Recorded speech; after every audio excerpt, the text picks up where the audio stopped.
The Word of God is alive and powerful, sharper than any two-edged sword, piercing even to the dividing asunder of the soul and spirit, and of the joints and the marrow, and is a critic of the thoughts and intents of the heart. All Scripture is God-breathed, and is profitable for doctrine, for reproof, for correction, for instruction in righteousness, that the man of God might be mature, thoroughly equipped unto all good works. Study to show thyself approved unto God, a workman that needeth not to be ashamed, rightly dividing the word of truth. 1 Corinthians 15:58 says, Always give yourselves fully to the work of the Lord, because you know that your labor in the Lord is not in vain. 1 Corinthians 3:7, As we labor in the Lord faithfully, we wait patiently on the Lord, who makes things grow. Mark 13:10, And the gospel must first be preached to all the nations. Amos chapter 8 verse 11 says, Behold, the days come, saith the Lord God, that I will send a famine in the land, not a famine of bread, nor a thirst for water, but of hearing the words of the Lord. Romans 1:16, For I am not ashamed of the gospel of Christ, for it is the power of God unto salvation to every one that believeth, to the Jew first, and also to the Greek. Verse 17, For therein is the righteousness of God revealed from faith to faith, as it is written, The just shall live by faith. Matthew 9:37-38, The harvest truly is plenteous, but the laborers are few. Pray ye therefore the Lord of the harvest, that he will send forth laborers into his harvest. 2 Corinthians 9:8, And God is able to make all grace abound toward you, that ye, always having all sufficiency in all things, may abound to every good work. Before we start our Bible study this day, ikinahanglan ng atong pagsusi sa atong tag sa kaugalingong kalag, kay mao man kini atong naandan. This is our routine, our SOP, na atong sundon, gikinahanglan ng atong pagsugit sa atong mga salang nahimo ng adlaw, aron kini dili mahimong babag sa atong pagtuon sa pulong sa Dios. 1 John 1:9 is what we have to use, which says, If we confess our sins, God is faithful and just to forgive us our sins and to cleanse us from all unrighteousness. For you unbeliever, the issue you are facing is not confession of sins, it is faith alone in Christ alone. Acts 16:31 againgon, Believe on the Lord Jesus Christ, and thou shalt be saved. Busa, the next few moments are devoted to silent prayer, the objective of which is to make sure that we are filled with God the Holy Spirit as we approach the Word of God. The only way nga kita mapunan sa Espiritu Santo is paghingalan sa atong mga sala ngadto sa tubangan sa Dios. So we will now observe silence while we examine our conscience and try to find out if we still have in our soul some personal sins, mental attitude sins, sins of the tongue, or overt sins. Let's name all of this so we can homologeo, acknowledge them to God the Father. But for you unbeliever who have not yet made your decision to believe in Christ, the issue, as I have said, mao ang imong pagtuo kang Kristo nga imong manluluwas. Busa sa hilo mag-andam tas tong kaugalingon. Let us pray.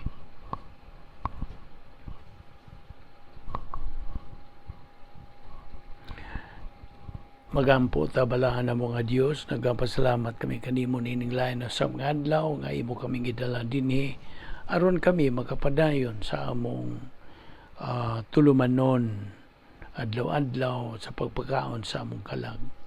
Nining adlaw ubani kami pinagi sa imong balaang Espiritu Santo nga mao'y magapatinaw kanamo.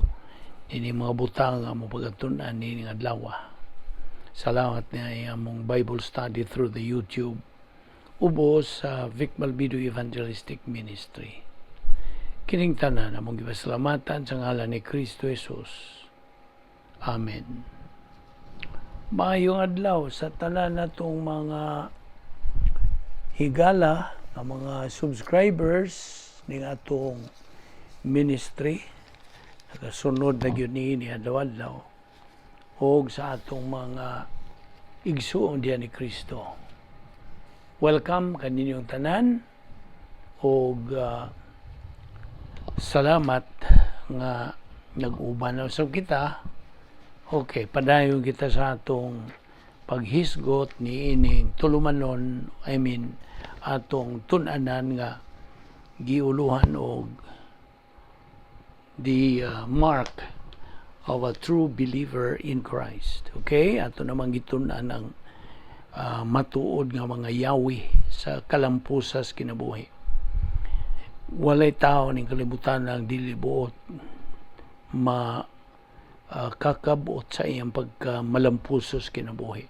Nobody wants to be a defeated person in this life, especially nga kining atong kinabuhi dinis kalibutan lumalabay man lang. We are just passing. So mao na nga gikinahanglan nga sigihan atong tuon kining mga kamatuoran bason ra nga natay makatudan makutlo usab nga mga pagtulunan nga sarang na tumagamit sa atong pagkinabuhi. Okay? So kung buot ka nga magkakaton pagdugang mga kamaturan, here we are. Aniya, you are in the right place. Kay timan ang kitang mga magtutuo humanta maluwas hatagan ta sa Diyos at tanang kahigayunan. He is giving us all the chances, opportunities, and privileges for us to grab and to make use of aron kita makakabot gyud sa atong tinguha og damgos kinabuhi nga magkinabuhi nga usa ka madaugon nga matang sa pagkinabuhi. So mao to nga ang atong gisgutan nga ang una gyud ining yawi nga atong gamiton aron kita maka kabot yan ang pagkamalampuson sa kinabuhi mao ang pagpaluwas. We have to get saved by faith alone in Christ alone. Okay? Kaya kitang mga magtutuod. Okay, I'm now addressing to our fellow believers nga gimanduan kita sa pulong sa Dios diha sa Ephesians 5:16. Nagaingon ka na sa in English, we have to redeem the time because the days are evil. O gatong Binisayo na nagaingon ka na nga ayuha paggamit ang inyong panahon kay dautan kining mga adlaw. Tinuod. Nakita naman nato mga unusual happenings all over the world. Kining coronavirus nga hasol sa tanang mga katawas tibok kalibutan karon. And then gawas pa niya na there is social unrest, horrific incidents, mga disasters, catastrophes, unsa pa. These things are taking place in many parts of the globe. Okay, earthquakes, flash floods, hurricanes, all of this. So there is a terrible downward spiral of America's moral standards. See? So mao na ang atong pagtuo ingon nga nasod kay before God, America is a client nation to God. Ug ato nang klaro pa nimo kung sa pasabot ning client nation. Well, no, ako lang nga tagag usa ka ehemplo nini nga majority sa mga katawhang mga Amerikanon mga magtotoo, majority. Okay, kay kining maong nasod was founded by through the Bible. Mao kana nga ang atong pagtuo ingon nga nasod karon is indeed being tested. Just imagine the Bible is banned in public schools. Ang pag-ampo kunuhay sa mga kaeskwelahanan in schools also banned. Kanya ang mga korte din sa nasod are threatening to take under God out of our pledge of allegiance. Just imagine. And then the guidance of the Ten Commandments is being shunned. Ragila ka nang hikling and thrown out of our courthouses. Unsa pa? Judges are taking God's rightful place. Yang moralidad karon is becoming a dirty word. Nabali na. Ang mayo nahimo ng dautan. Ang dautan nahimo ng mayo. Immorality is becoming the norm. Nabali naman lagi. The norm on TV, in our American schools, and even in our churches. Mao nang mangutan na ta nga. Unsa may itong gihisgutan bahin ini? What are we talking about here? Mao niya mga timailhan niini nga itong panahon, the signs of the age. Unsa man ning age nga niya kita karon in which we live. Unsa man nga age. Gawas nga church age, this is the age of apostasy. Wala na mga katawan. Nagkalayo na sa kamaturan. Nangmiya na sa kamaturan. Mahadlok na ganis kamaturan. You see? Apostasy. Ikan ka na sa duha ka Grigong pulong apo, stasia. Ang apo means away from. Stasia means stand.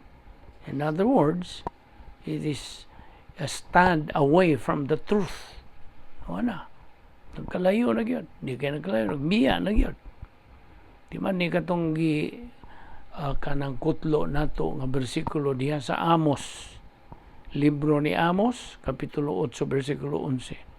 There will be famine and thirst of the word of God. Kadungog ka. There is going to be famine and thirst. Dili famine sa pan o kanang kauhaw sa tubig, dili. Kauhaw, kagutom sa pagtuon sa pulong sa Dios. Na muna ang mga katawan karon nakadaghanan ni mga unsa kinigong atong society karon na puno na nis mga humanism, mga atheism, agnosticism, mysticism, unsa pang ism. Mao na nagkagrabe. Now, alang kanimo dili magtotoo. Dili ka pa sakop sa panimalay sa Dios kay dili pa mangkaluwas. Di man nga the greatest investment in life is not real estate or wealth, mga kanang kadato, kaadunahan, dili.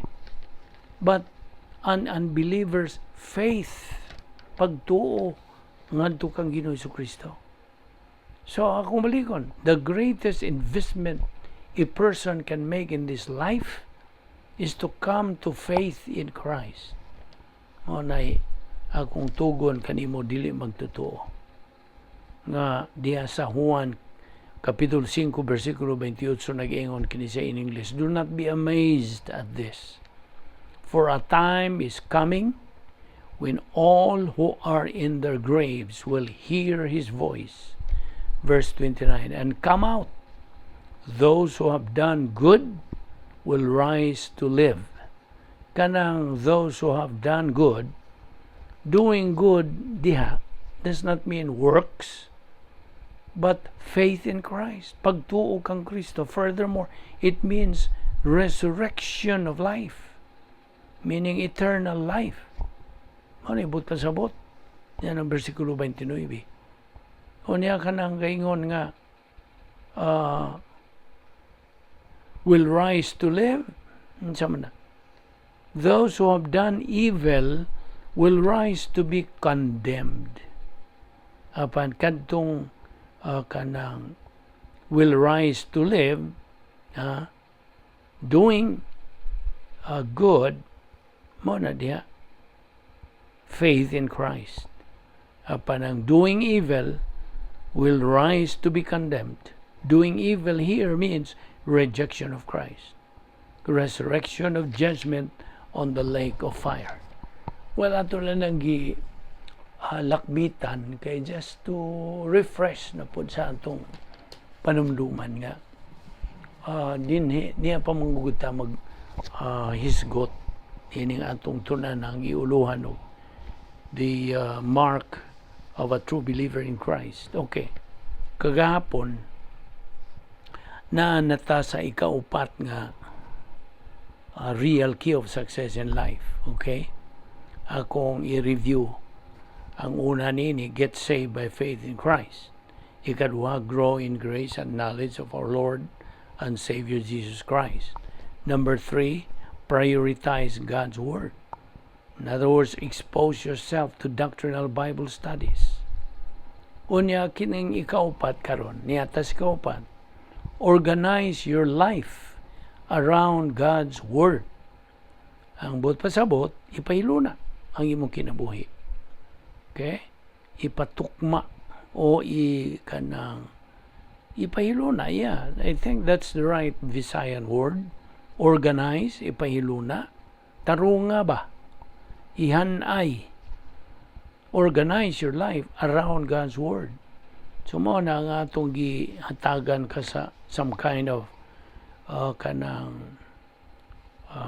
memory aid nga operation unsa ROTMPP. Unsa may but pasabot ni. Well, ang R is routine. Okay, routine. Mo inandan. Mo atong gina-practice every day. Routine. Sama din atong ibuhat pagtuon sa pulong sa Diyos adlaw. Routine. See? Ang ikaduha, ang sunod, kay kuan man sila, 7. Unom. Unom ni sila ka mga lakang. Okay? There are 6. ROTMPP. R, routine. O, organize your life. Organize life. Ang T, true scale of values. Ang matuod nga husto, tukma, sibo nga pasiunas kinabuhi. The right priority in life.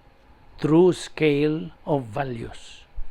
Ang sunod nga M, making good decisions from a position of strength. Ay maning position of strength. Naa sa operational divine sphere nga mao'y tukmang puloy-anan nato nga mga magtotoo. The right residence of every believer while on earth. Making good decisions from a position of strength. So ang paghimo og maayo nga mga desisyon, right, good, nga mga desisyon, anha lamang nato himo diha sa sulod sa operational divine sphere. Okay? Okay, ang letra P, persistency. Okay, kaduha nga P, perseverance. So akong balikon. ROTMPP, routine, organized life, true scale of values, making good decisions from a position of strength, persistency, and perseverance. Muna, ang unom ka mga lakang how to organize our life around God's Word. Okay? So mo na ang ikaupat nga real key of success in life. Kaysa diha nga imong sundon kini, siguro nga ang Dios dili gyud mamakak sa pagtuman sa iyang saad.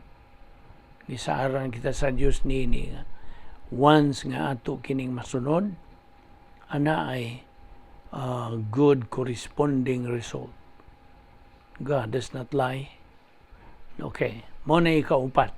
Adto ta si kalima. Ang ikalima nga matuod nga yawi alang malampuson nga kinabuhi, mao ang atong paggamit na karon sa napulo ka mga paagi sa pagsulbad sa mga suliran. Iyahan sa Dios nga gisangkap. God's 10 problem-solving devices.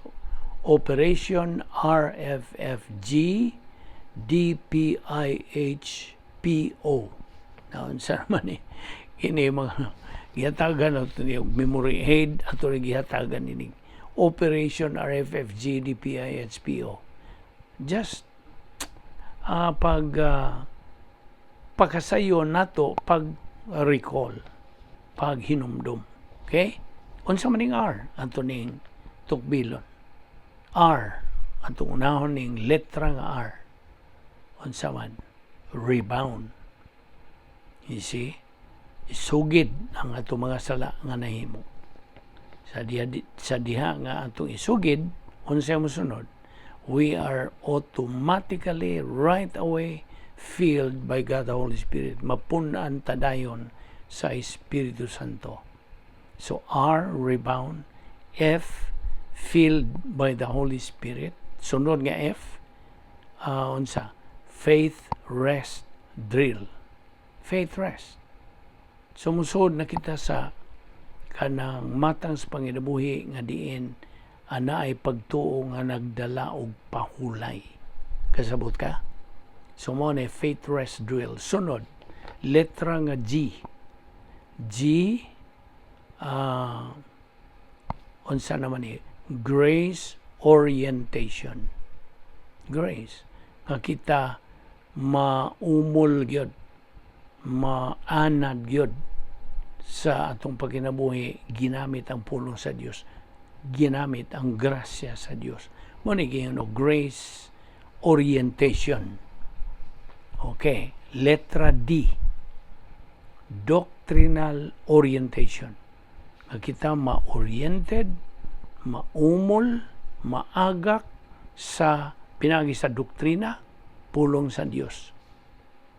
Nga nahimo ng kabahin sa atong kalag. So mo na D, doctrinal orientation. P, ang tutas letra nga P, personal love for God the Father. Personal na to ang gugma ngadto sa atong Dios kamahan. Okay, sunod letra I. Kini pasabot kinig impersonal love for all mankind. Atong isig katao. Okay? Impersonal ang atong gugma nga gigamit. Impersonal. Alang sa Dios, personal. Sa atong isig katao, impersonal love. Okay, sunod. Letra nga H. Unsa man ning H? Kini mauna ni ang sharing the happiness of God. Moambit na ta sa kalipay sa Dios. Inner happiness kini ha. Dili ni happiness nga naibawas tao. Nga kung naa kay madawat nga kayuhan, happy. Kung di ka kadawat, dili happy, no? Dili na mao. Kini nga tong gisgutan may kalabutan sa doktrina, pulong sa Dios. Inner happiness is only acquired as we grow up spiritually sa pulong sa Dios. Okay? Ang ikasiyam, letra nga P, na mao na ni ang gitawag nato personal sense of destiny. Naanatay pingnon ta naanatay unsaon man nato is pagbinisaya. Naanatay pagka alinggat gyud, pagka amgo gyud ang atong dadangatan sa umabot. You see, personal sense of destiny. Natay personal gyud kanang atong dili kay pagbati kundi ang atong masinati na ato nang napundo sa atong kalag ang mga pulong sa Dios ug mao ni nakapahimo nga kanang angko na nato ni personal sense of destiny. So okay, ang ika na po, the last one, letra nga O. Unsa man ni? Na mao na ni imong pagkaokupado sa persona o kinaiya ni Ginoong Jesucristo.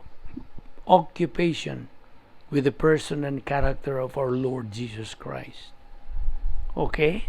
Review. Hindi ka makalimot. Operation RFFG DPIHPO. R. Rebound. F. Filling of the Holy Spirit. Sunod nga F. Faithless drill or faithless life. G. Grace orientation. D. Doctrinal orientation. P. Personal love for God the Father. I. Impersonal love for all mankind. H.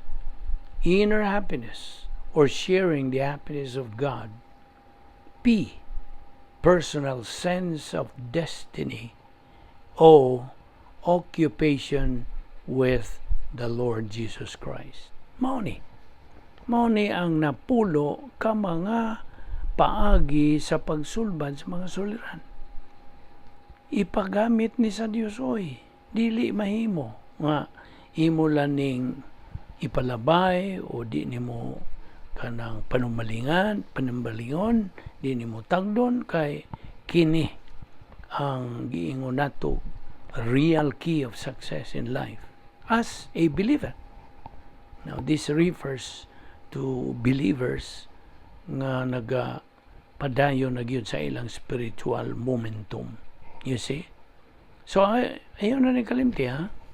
God's 10 problem-solving devices mo ni ikalima nga real key of success in life. Karon adto ta si kaunom. Kung klaro na nimo tong ikalima, adto ta si kaunom. The sixth real key of success in life. Okay, bawo ka unsang ikaunom. Claim God's promises every single moment of every day. Claim. Ang kuna. Now, of course, you cannot claim something that you do not know. Gusto? You can only claim it once you accept it, you believe in it, o imo na kanang gamiton sa imong pagkinabuhi. So therefore, sa imong pagtuon sa pulong sa Dios, mahimo na ng kabahin sa imong kalag kay nagatuyok-tuyok naman ka na diha sa imong panimuot. It is now circulating in the stream of your consciousness kay na-metabolize naman ang pulong sa Dios. Nainomdom ka ba niya itong metabolization? Metabolism. Kung sa may but pasabot og metabolism? Well, sa Griego nga pulong, ang meta means change. Metaphysics, metamorphosis, all of those, meta, change. Bulism, na sa imo na nakaroon nga mga faculties diya sa imong kinabuhi. So, man ang iyong metabolism. Now, when it comes to this thing, bahin na kini sa imong pag-intake alang sa imong lawas. Mao nang metabolism. Kung kini ato ning gikaamgid sa atong pagkinabuhing Kristiyanon nga nagatuon tas pulo sa Dios adlaw, dili lang kay kutob lang kas pagpaminaw unya mura nga imo lang na ipalusot pikas dunggan ngadto pikas dunggan. No, it cannot be. Why mahitabo niya na? So we can only claim something that we have accepted, believed, claim na karon. Maka-claim ka na. So mo na nga ang doktrina nga imong gikatunan adlaw-adlaw, gikinahanglan ang imong pag-apply na po niya atong slogan, Operation SLBA. Inumdum ka. We are fond of, recalling all these operations, all these kanang memory aids mangod ni aron sayo na nato hinumduman. So mo nang Operation SLBA, study, learn, believe, apply. Mo na itong slogan nga itong i-apply every day, every time we study God's Word. Study, learn, believe, apply. Tuon o unsa. Magtuon unya kinahanglan. Human itong kadiyot lang. Kaya ato laning. Okay. Well, kalikayan doon ay mga callers. Okay. So mo itong akong yung Operation SLBA, Study, Learn, Believe, and Apply. Dili magkikutob lang ka nga study and learn. Kaya dili man na nimo maklaim, kung dili na nimo tuuhan, di po na nimo magamit. Kasabot ka. So sabta gini nga itong kini ko nga itong pagtuon sa Diyos nga ingon ining style, nagmura lang tayo ini o nagkukabildo. Okay? Sabot ka ba? Nga nag-istorya lang ta. Apan, mao ni, ang unod may atong tanawon, ang atong tutukan. Let us focus our attention on the kanang unod sa pulong sa Dios ning atong gitunan. Okay. So, ikaw therefore is claim God's promises every single moment of every day. Claim. Kanang naana diha, kabahin na si mong kalag, nga mga pulong sa Dios nga imo nang gituuhan. Kaya human imo tuoy ka na magamit naman na nimo. So claim sa mga saad sa Dios, labihan sa kadagang mga saad sa Dios diha sa pulong sa Dios diha sa Biblia. Na pila namang mga promises imong nasag-o o learn by heart. Pila naman, you see. Maura ba yun niyang tanawon una sa Diyos ining atubang na nato dito sa eternidad. Naabay mga pulong niya diha sa imong kalag. Sabot ka? Maura niya itong mabahon. Nahibahon naman ganyan. This is the only thing itong mabahon dito sa eternidad. Wala na lain. Ang imong mga kabtangan, bilid man na diri tanan din eh. Or your wealth sa tanan, wala. Bilid na tanan. Wag yung kay mada. Tunghatan ng kalibutan na hubo. Nabito na sa Biblia. Mubihan po taning kalibutan na hubo pod. You see? We cannot take anything except, nagiingon ako, except ang pulong sa Dios. Kaya mong gitunan na doon, ni unsa kabililhon, kamayungdanon, ka-importante sa pulong sa Dios atong kinabuhi. Kita ni mo? The Word of God is second to none. Mao na niya itong kinabuhi ingon nga mga Kristohanon. Kasabot ka? Mao na ilahin oy. Okay. So mo na ikaunom nga matuod nga yawi sa kalampusas kinabuhi. Ang atong angkunon ang mga saad sa Dios every single moment of every day. Matagutling sa itong pagkinabuhi o sa itong mga gimbuhaton, gamitan ka na nato sa mga saad sa Diyos. Kaya kini, paminaw, this will lead you to occupation with Christ. Maura ba yun na ganoy kanimo. This will lead you ngadto sa pagkaokupado na nimo kang Ginoong Jesucristo. Mao na ikaunom. Okay? So I hope na klaro nimo na. Karon, adto ta sa kapito. Well, actually, ay kapito mao man ni ang atong hisgutan nga bahin sa Operation SLBA. Okay? Operation SLBA mo na ikapito nga matuod nga yawi alang sa kalampusas kinabuhi. Operation SLBA o Operation PTA. Nandun ka ba? Sa PTA, a believer must be in the right place, P. At the right time, T. With the right attitude, A. So, Operation PTA o Operation SLBA.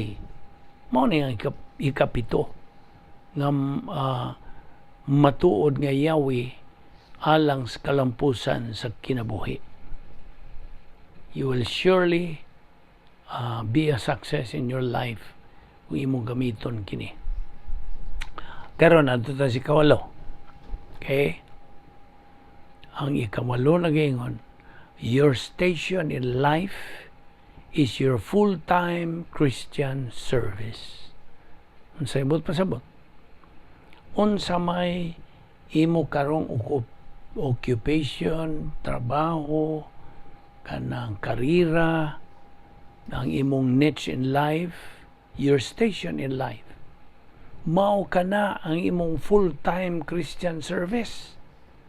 Mao ni walo nga real key of success in life. So, trataha, you consider your station in life nga mao ka na ang full-time Christian service. Kaya nga naman, gibutang ka sa Diyos diya, na ituyo ang Diyos nga gibutang ka diya mo nang patrabaho ka diya. Bisa kung sa janitor ka ba, manager ka ba, CEO ka ba sa kumpanya, unsa pa nga mga occupation or status in life, mao na imong full-time Christian service, di ba? Mao na ikawalo nga real key of success in life. Now, atong paspasag jutay, adto ta si kasiyam, the 9th real key of success in life. Now, kini karon, doing things as unto the Lord. Doing things. Ang pagpamuhat na nimo, paghimo na nimo, kanang, of course, pamuhat, di ba, doing things as unto the Lord. Now, sa imong pagbuhat niya ng usa ka butang maayo, dalaygon, talahoron, gigamitan ba na nimo og pulong sa Dios? Now, of course, kung wala kay pulong sa Dios, unsa imong magamit? Wala. Now, mo na nga, doing things as unto the Lord. We can only do things as unto the Lord kung natay pulong niya din hinapundo o nahimo ng kabahin sa itong kalag. Okay? Sa diha nga mabuhat kitang maayo, kanang og sa imong pagbuhat niya na ato ang ka magpuyo dito sa imong dapit nga may gahom sa Dios, itawag nato operational divine done as fear. So, kanang maayuhang buhat nga imong gibuhat, gitandi na nakaron sa kanang pilak, bulangwan, o mahalon nga mga bato, gold, silver, precious stones. Ana kana sa 1 Corinto 3:12 kung buot kang mususi niya sa Biblia. 1 Corinthians chapter 3 verse 12. So divine God ang mo resulta niya na. Unsa bud pasabot? Diyos nun nga mga maayo. Maora ra ba ka ng matang sa maayo nga madawat sa Dios? That is the only kind of good that is acceptable by the justice of God. Mura. Kay ang atbang niya na, kay mga kay pulong sa Dios nga magamit sa sige ni mong buhat ng mga mayo, bisan ka ni sige kag simba, sige kag Bible study, sige kag kanang outreach, so kung sa diha mga maayong buhat, tanahoron kayo, dalaygon kayong kanang admirable good things nga imong gibuhat, apan, o manimo na buhat pinasikan sa pulong sa Diyos, kaya maligay kay pulong sa Diyos, kana nahoglag tawahanon nga mga maayo. Sabot ka? Only human good. Okay? Kay kanang maayong buhat nga imong gibuhat, didto man imo na buhat sa suod sa kanang dapit nga may gahom ni Satanas. Kasabot ka niya na. Kay mao man, ugwa ka didto sa operational divine dynasty, tuwa dyo kas dapit nga may gahom ni Satanas. Naginganla na to og cosmic dynaspheres. Duha ra ba na iyaha? Kini gusto sa Satanas, di yun pa bintaha. Ang iya sa Diyos, usara pa niya, duwag yung iya. CD1 o CD2. Ang CD1 is unsa? Kanang hatred complex. Okay? Unya, ikaduha nga CD pod. Na pod ya. Magsige nagtapot na de-interlock. Kanang duha. Ka mga CDs or kini cosmic dynaspheres. So kanang mayong buhat nga imong gibuhat nga way pulong sa Dios, mahog kana sa gisulti des 1 Corinto 3:12 nga excuse me, kahoy, kugon ug dagami, wood, hay and stubble. Okay, so siya des 1 Corinthians 3:12 that belongs or nahog lang na og human good, tawahanon nga mga maayo nga dili madawat sa Dios. Kaysa tubangan sa Dios kanang maong good, gitandi kana sa hugaw nga trapo. Mahugaw nga trapo. Filthy rags. Mao na nga di na madawat. Kana ra ba mo himuan og pagtasal? They are going to be evaluated. Kano sa? Be mo tana ko nimo. I'm testing you. Kano sa man kanang himuan og pagtasal, evaluation. During or right after the rapture, which is unsa, the judgment seat of Christ. Timbangon ang mga maayong binuhatan nato ning kalibutan na. Okay? They're going to be evaluated. Unsay kanang kinadaghanan, human good ba o divine good ba? Kaya ang human good, sunugon raman na. Unsa may metabo, kay gisunog man. Kay ngano man, kinigong kahoy, kugon ug dagami, di ba da combustible? Dali raman ang masunog. Dusliti kuno nagpuspuro. Di ba mo sila dayon? Ugdaw na dayon. Sunog, maugdaw. So, unsa may gantihan, di ba? Kasabot ka? Kay human good raman, tawhanon ramang mga mayo.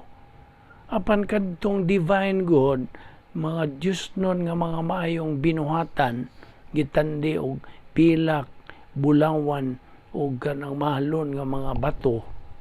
Unsa man na? Og duslitan nimo na masunog ba day? Dili, more na mo lahutay. This will stand. Ug mao na ang gantihan sa Dios.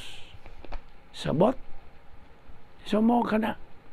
Di man ni kining doing things as unto the Lord.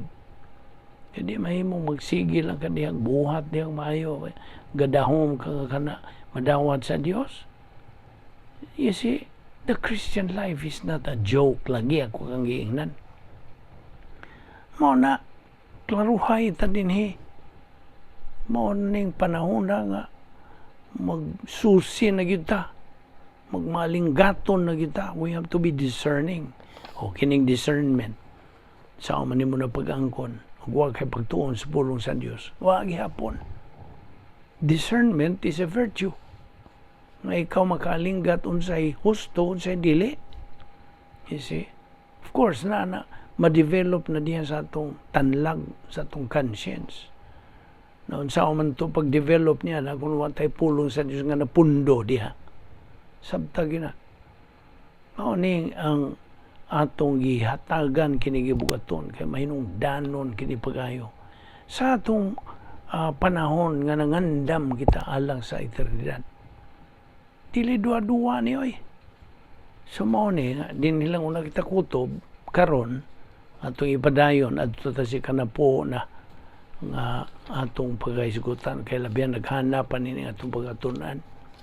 So It's a matter of choice. Narani mo. Mupahimos ka ba nining atong spiritual momentum, the process of growing and in grace and knowledge of our Lord and Savior Jesus Christ. 2 Peter 3:18. Ako na pong ibalik. Na mo nang magbalik-balik yun yung atong mga pagtunan din heron di nagyun na nimo makalimtan. Mo tuhop, mo dukot, mo unsa, mo sink in, matud pa in English. Diha sa kinaladman diha nimo in inner sanctum of your soul. Diha sa imong frontal lobe, sa imong mentality of the soul. Ingon nga Kristohanon, dili ni applicable sa mga di magtotoo. Not until sila mudawat sa kaluwasan o diha-diha magasalmot na sila sa pagtuon sa balang pulong sa Dios. Magampo ta. Amahan na mong langit no, nagpasalamat kami kanimo nining laing matamis kay gayon sa pagtuon sa imong pulong, pagkat-on nini kung pagsilsil nini sa among kalag, pagtuo, pagsilsil aron kininamo magamit sa among adlaw-adlawng panginabuhi, so we can do things as unto you. This we ask in Jesus' name, our Lord and Savior. Amen.